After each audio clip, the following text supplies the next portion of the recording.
This is the oil injection pump from a Suzuki D240. Now, the engine started over oiling and got very smoky, so we thought we'd have a look at it.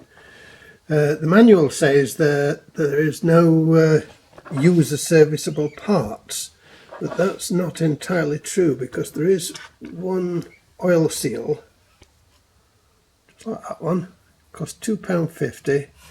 that I've changed. I thought it might have started leaking oil into the crankcase through the drive. £2.50 it's worth a go. It was 14mm outside diameter, 8mm inside diameter and 4mm thick.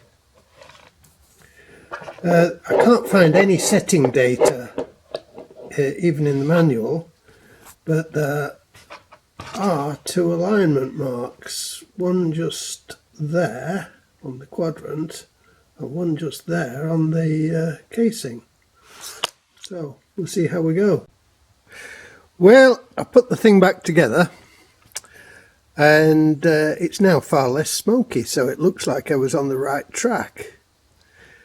Now if you look in the manual, you need a special Suzuki service tool to work out how much oil it's using at certain revs for a certain period. Well, we don't have the service tool and we've no intention of buying one, so I'll put an ordinary syringe on the end of the pipe instead. And the engine is now using the correct amount of oil.